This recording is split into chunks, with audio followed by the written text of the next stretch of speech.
Okay. Breaking convention, take 294. I'm on my way here. I'm coming. I'm just not doing it the same old way. All right. I'm hoping this camera is working. It's been cutting out on me so many times that I've kind of been a little discouraged from trying to make any of my dumpster diver amateur home videos, computer PC reclamation home videos. But anyway, welcome to another episode of Dumpster Divers PC Reclamation Amateur Home Videos. And I probably should be in bed right now, but like I said in the previous video, I've got a lot on my mind. And that video was kind of rudely interrupted when the camera cut out, because I wanted to know why Microsoft would force us, would seem coerce us into accepting Copilot, and if we, didn't take it, then they would just charge us the same price for Microsoft Office that we would pay if we had Copilot, which I thought was kind of dirty and underhanded, especially when I agreed at a certain price, and then of course, well, they reserved the right, I guess, to change the price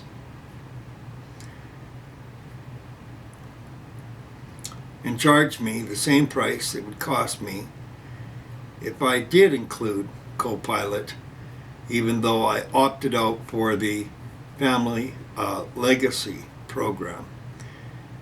And the only reason I mentioned that is because there are a number of things where I think Microsoft is really dropping the ball.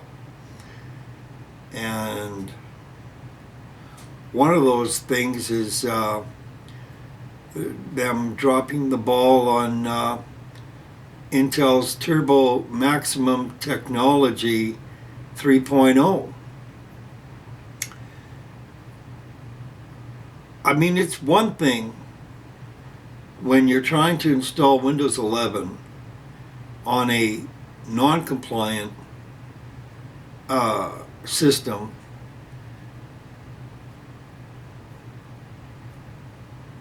where Windows 11 is not technically legitimately installed on that hardware. And lo and behold, you start having driver issues. That's one thing. But with a system board like this,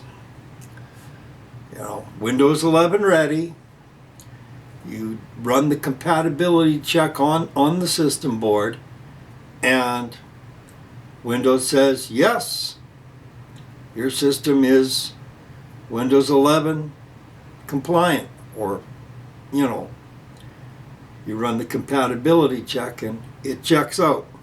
All green check marks, right? You're good to go.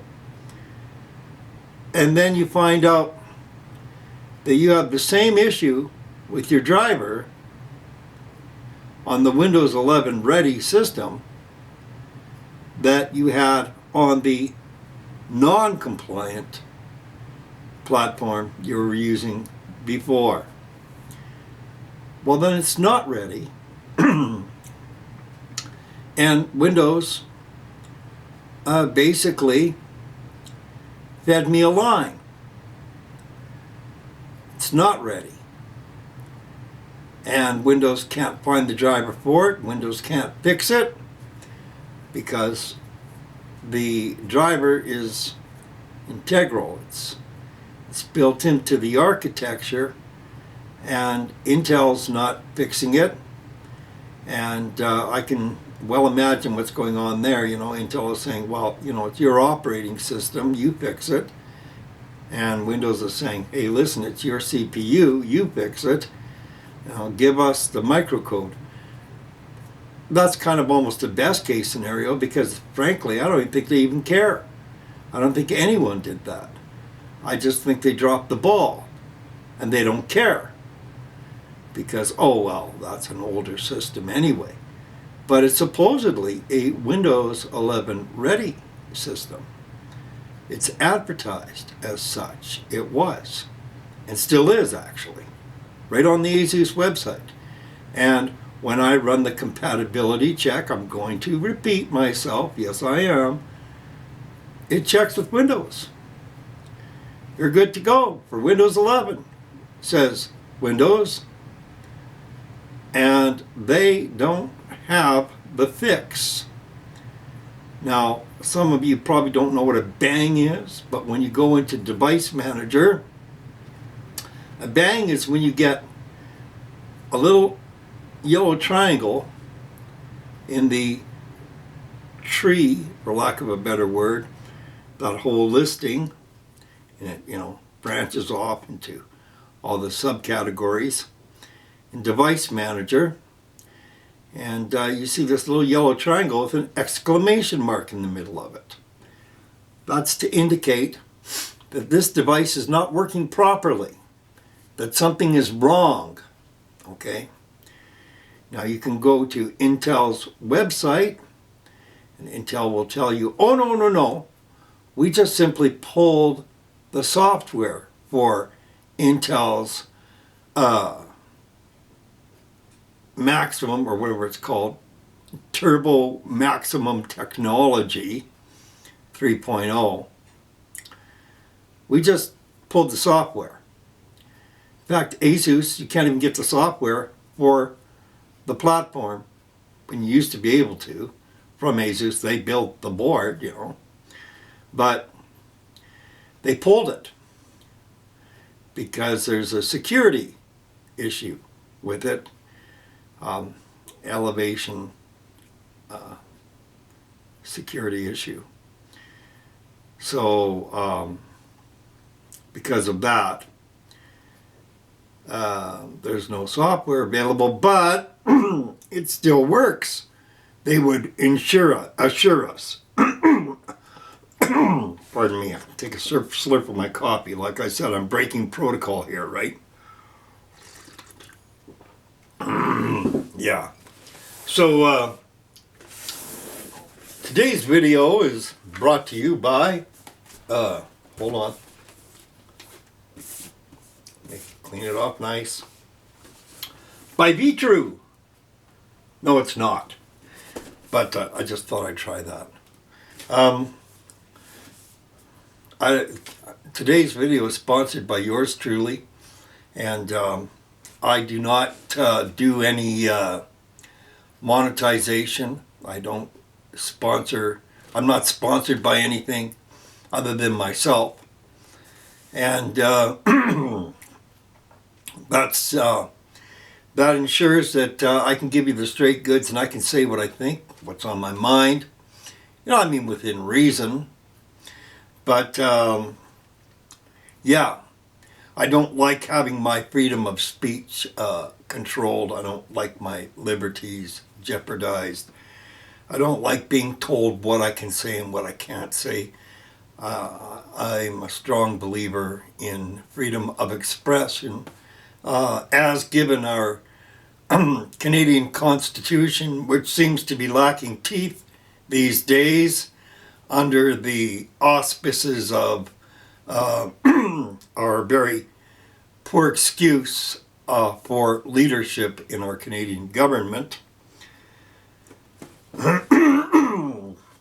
As we can so clearly see by what's been happening in Canada as of late, and how we are, maybe about just a hair's breadth away from falling under a fascist dictatorship where our freedom of expression is not protected at all.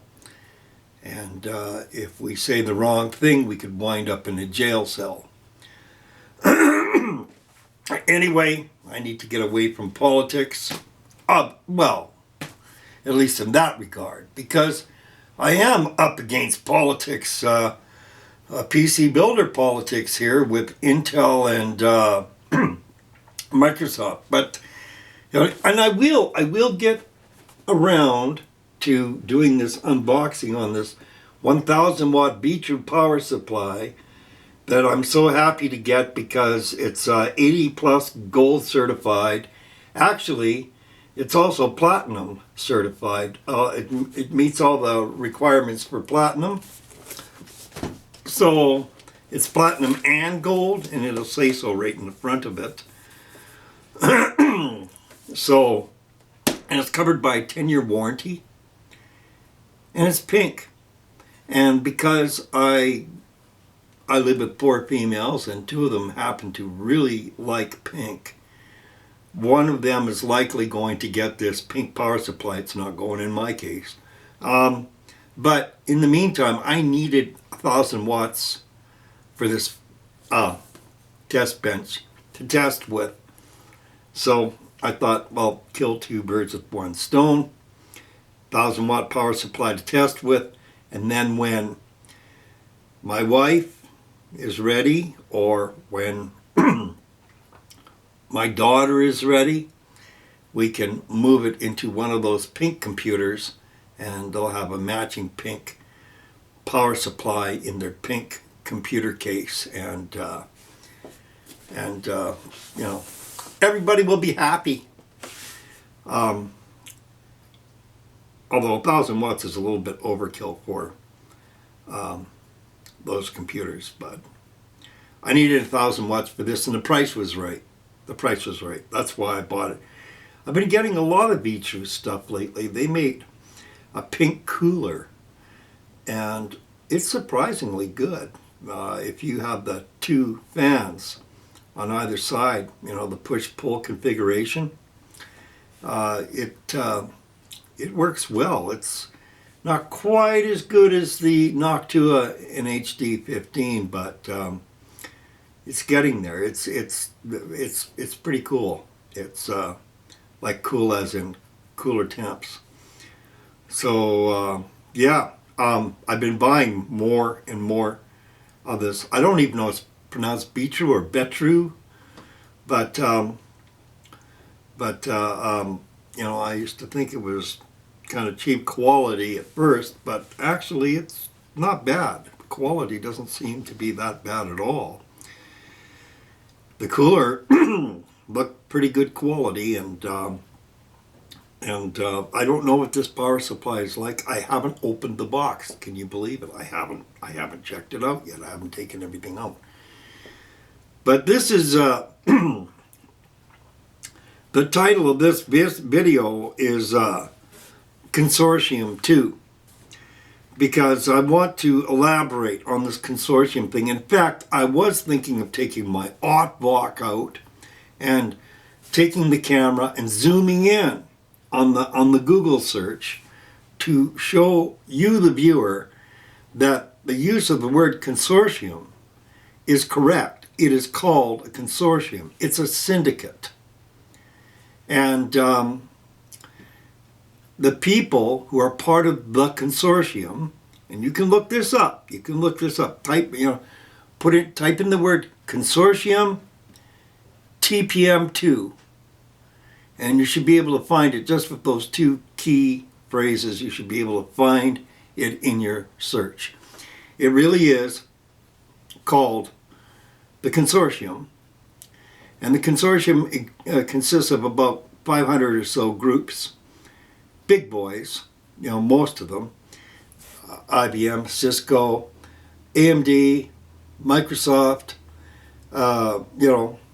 basically, big players with computer hardware and software,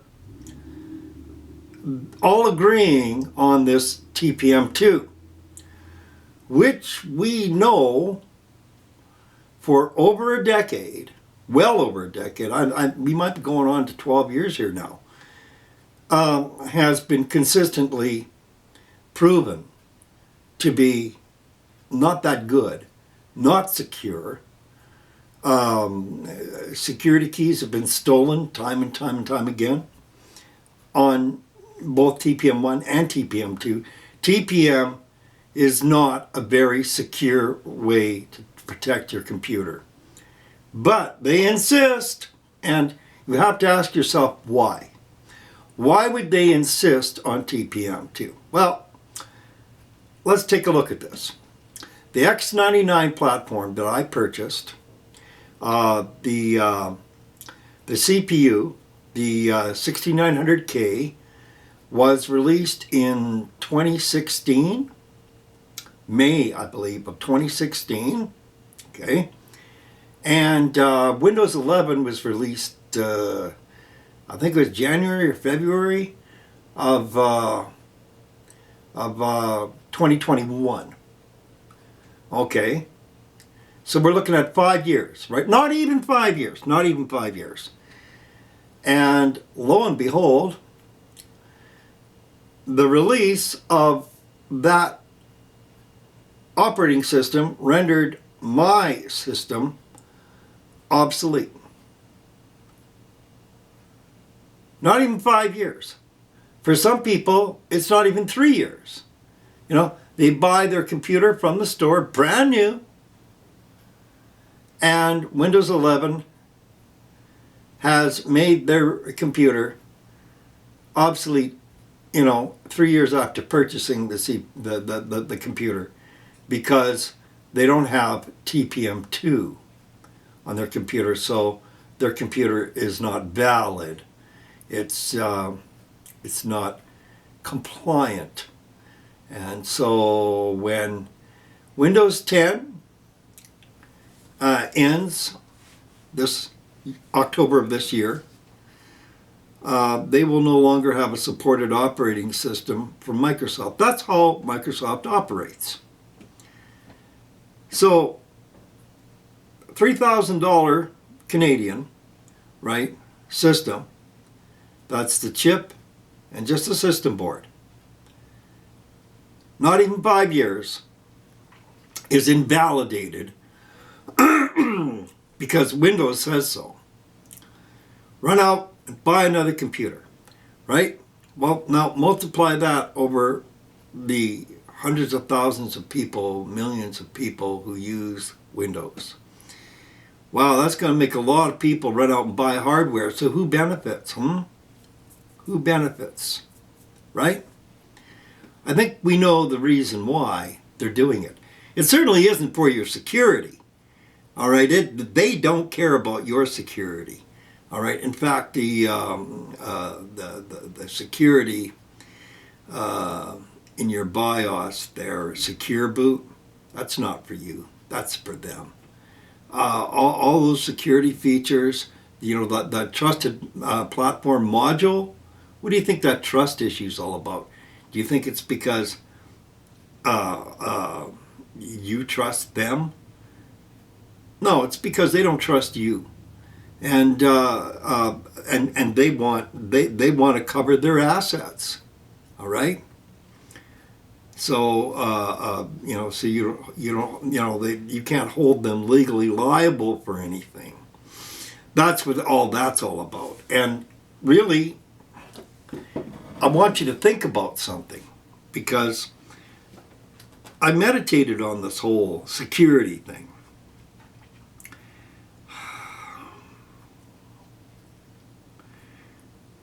Since when has Microsoft ever been able to be held liable for anything? Very rarely. Very, very rarely. And it's usually one big company taking Microsoft to court. It's not the little guy, because the little guy can't afford to take Microsoft to court.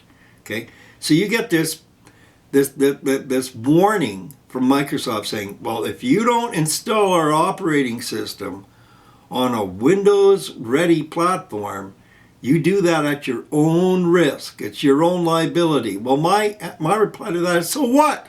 It always is. It doesn't matter if it's compliant or not compliant. It's always a risk. It doesn't matter. If anything happens to your system and your system is Windows 11 ready, so what? Too bad. Have fun. Go ahead. Try suing Microsoft. You won't get any further ahead than if your system board or your platform was not Windows ready, not compliant with Windows 11. It wouldn't matter. It won't make any lick of difference. All right? None at all. So when I thought about that, yeah, it makes sense that all these people are finding these workarounds to install Windows 11 on non-compliant platforms. Why not? You know, I mean, you don't have any benefit if you install on a Windows 11 ready platform. Not only that, but you'll still have the same driver issues that you had before. You know, here I am. I complied with Microsoft. I complied by getting a Windows 11 ready platform, and I still have the same driver issue on my system that I had on the non-compliant platform. So where's the benefit there?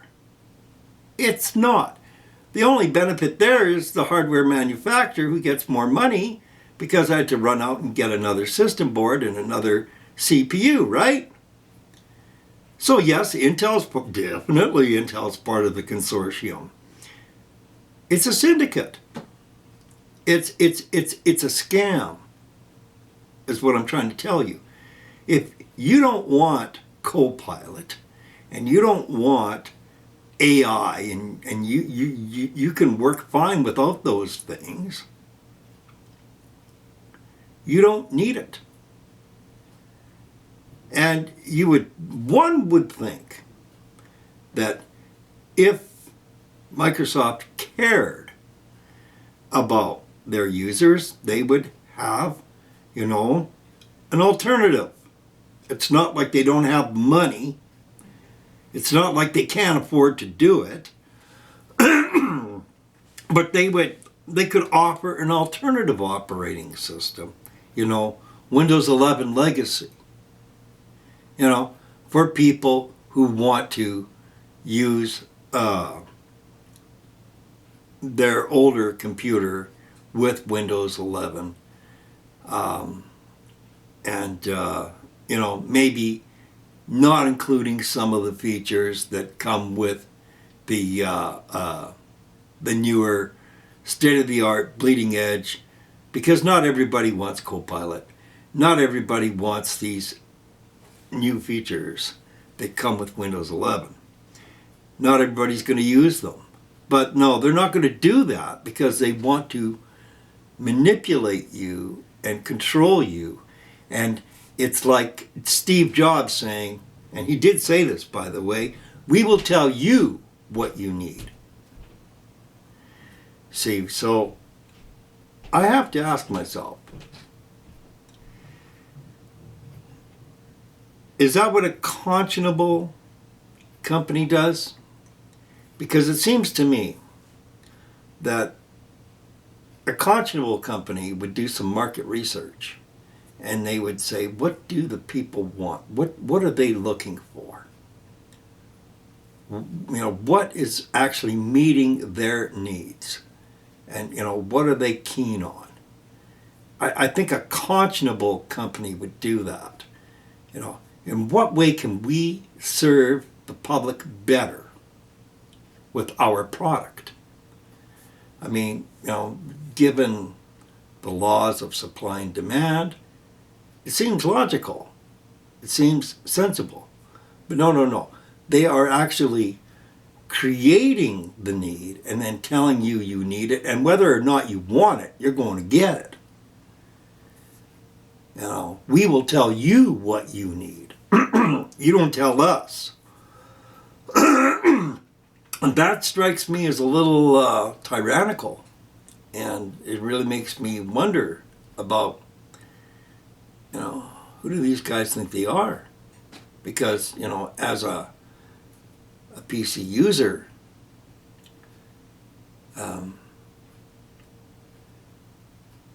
I think I have a good idea about what I need and what I use my computer for. So that was a concern for me. And that's why I'm trying to have this talk. Now, for those of you who have run into this problem with Intel Turbo Maximum Technology, Turbo Boost Maximum Technology 3.0, I have a fix. I just don't know if I really want to tell people how to do it. But it has to do with your core isolation. I'll point you in that direction. But I'm going to do the Windows thing. I'm going to say, if you do this thing, you do it at your own risk. But it's in your core isolation settings. And, you know, it is a shame that people have to do things like that just because Microsoft dropped the ball. All right? So if you disable something, I won't say what it is, you'll have to go look for yourself. In your core isolation settings, you can actually make that ugly little yellow triangle go away in Device Manager, because your Turbo Boost Maximum Technology is integral in your CPU. If your CPU has Turbo Boost in it, it will work without the software. All right, that's why they can't get rid of it. You know, even if you go into Device Manager like they tell you in on the Intel website, okay, and you disable it and uninstall it, right, from Device Manager, when you reboot your computer, you're going to get it back in device. First, it'll start off as unknown device, and then not long after, later on, you're going to get the yellow triangle back again, as when Microsoft tries to load a driver into it or whatever, discovers it, okay, and tries to fix it for you, and then you're going to have, there's a problem with this device. You're going to be right back to square one. You can go into your BIOS and disable your Turbo Boost technology if you want, all right? And it will affect the performance of your CPU. Yeah, you can disable it, but you're still going to have that yellow triangle stuck there in Device Manager, and Intel doesn't want to do anything about it, and neither does Microsoft want to do anything about it, and you're stuck with it even on a Windows 11 ready platform. All right? So there you go. So I just thought I'd say that because this is the problem with the X99 and the X299 workstation. And no, don't get rid of it. Hang on to your hardware because it's negligible. All right? And I don't know how negligible it is, but you can get around this in core isolation. All right? And play around in core isolation. You'll figure it out. I don't want to be giving people instructions on how to make their computer less secure. All right? I don't want to do that. But it seems like these big boys are forcing me, you know, like, I mean, how sloppy. Well, the quality of dedication They've grown too big for their britches. They don't care about you or me. They don't care. They obviously don't care. If they cared, they would have done something about it a long time ago. They're not going to do anything about it. And it strikes me as a shame, but I have to tell you, with Microsoft doing this, I mean, Linux just keeps looking better and better every year. Don't you think? Like, really? Don't you think? And if it wasn't for some of the programs that I use and like the applications that I use, I'd probably say adios to Microsoft because of their callous treatment of their clients and their arrogance and just plain apathy when it comes to such things. I just and you can see that it's all done to force you to buy, to give them more money. That's all they want. They just want more money. They don't want to serve you. They don't want to secure your system. They don't want to protect your data. They really don't want to do those things, all right? They will, like politicians, they'll give you promises, but they won't make good on them. I'm sorry to have to be, the one who says that, but it's obvious. It's so clear. It's and all these companies that joined in on that consortium, all these syndicated companies, they go, yeah, TPM2, and yet, you could see it online, security keys stolen again, company brought down again because they used what? Oh, TPM2. Yeah. Okay. So, mark my words. I almost promise you there's going to be a TPM3. I can almost guarantee you. Why? Oh, because, hey, it's a money-making gimmick. It's not because it's secure. One would think over a decade and it's still not working right.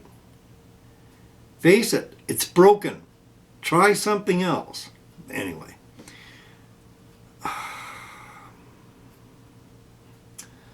I will get on with this build. I'm going to put this pink power supply on this unit, and maybe some of you watching probably have never changed out a power supply. So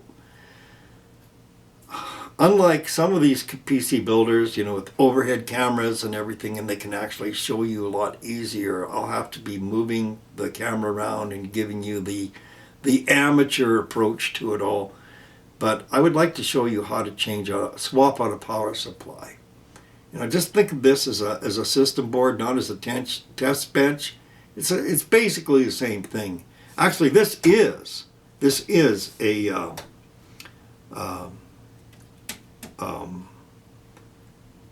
what do you want to call it? PC case. This was not meant to be a test bench, but I kind of converted it into a test bench because it's solid steel and it's reliable, and Thermaltake makes some pretty good stuff still these days.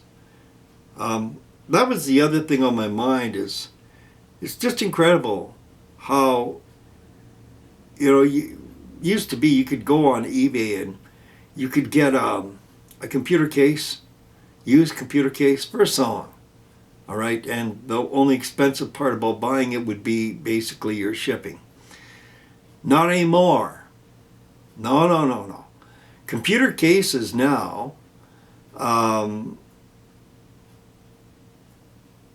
just as pricey used as they are brand new, which makes me wonder, well, why are people doing that? Why would people buy a used, dented, scratched up computer case on eBay or one of these places like that?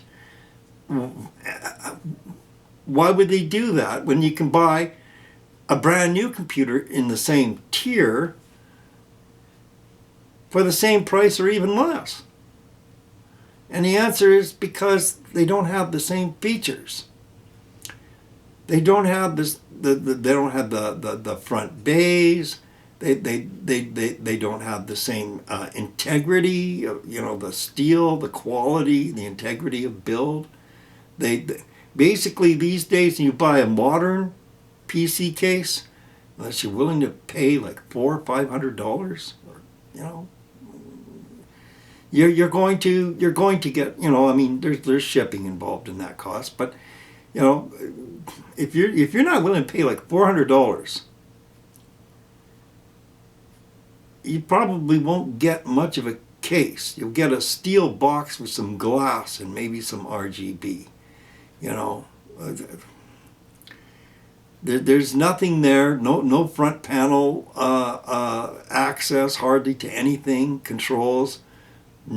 Bays. Oh my goodness, bays. Who ever heard of that? That's so old-fashioned. That's so archaic.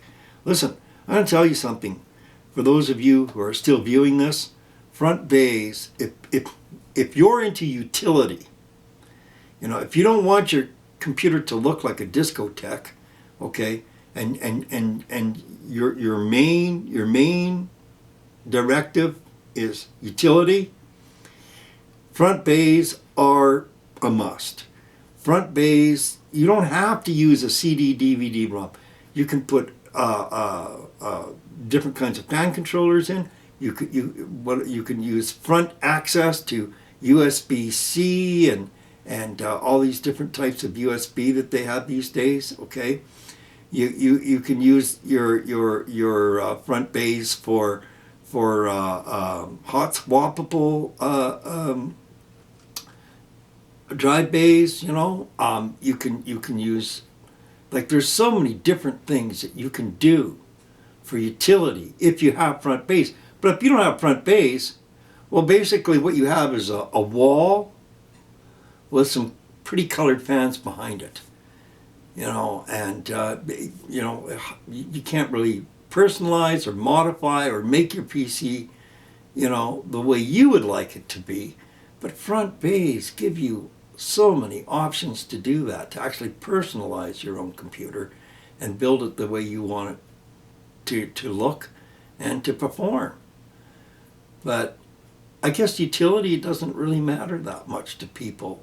Or no, I can't say that, because you see, I'm getting a different answer when I go on these places that sell used computer cases. People are paying more money to get those than the brand new counterparts. So maybe PC case manufacturers should step back and take a look at this, because they might have a little bit of a competitive edge on their competitors. If they realize, hey, why are so many people buying used computer cases with front bays in them? Why is that going on? Why are they willing to pay more for a dented, scratched, old case than our brand new product? Maybe they should take a look at that. Maybe make a line for people who are into utility. There's a way you can still have your RGB and still have bays and still have airflow. You can have it all. There's a way to make it work that way. I've got a case like that. It gives me everything. It gives me the RGB, although I'm not crazy about RGB, but some people are. It gives you, it gives me airflow, and it gives me front base. It's got all of that. Okay. Well, the reason really is that it's cheaper to manufacture just a metal box with a glass side panel on it. It's easier to do that than to give people options. And that's what it's all about, folks, having your options. That's why I got this system board, because it gives me a lot of options. Some people probably don't care about having options, but a lot of people do. Anyway, I probably ranted long enough. This is Consortium number 2. I let the cat out of the bag, how to get rid of that nasty yellow bang. I hope the camera's still working, and I want to thank you for putting up with me and listening to me, and Subscribe if you like. The reason I want subscribers is not because I make any money, because I don't doing that. I just want this to be out there. I want, when people do searches on their computer, I want people to be able to find this channel and maybe learn a few things, because I think the old guy here, the old boomer, somebody called me a boomer today. I think they were trying to be derogatory, but hey, you know what? They blew it, because I love it when people call me a boomer. I'm a very special kind of boomer too. I'm not just any old, you know, rinky-dink boomer, man. No. I'm a Joneser. Okay, I'm not just a boomer. I'm a Joneser. But more on that later. I just thought it was so funny that somebody called me a boomer, and I thought, well, you know, I know you were trying to insult me, but actually you complimented me, because I like being a boomer. I am a boomer, and this old boomer has a lot to share. So stay tuned for the next episode of Dumpster Divers PC Reclamation home videos, or amateur home videos. Got to keep that amateur in there. All right, so God bless you, and thanks for watching. Stay tuned. I will be making more videos, and I really hope that I get to turn this camera off this time. Oh, wow, I do. Fantastic. Talk to you later. Until next time.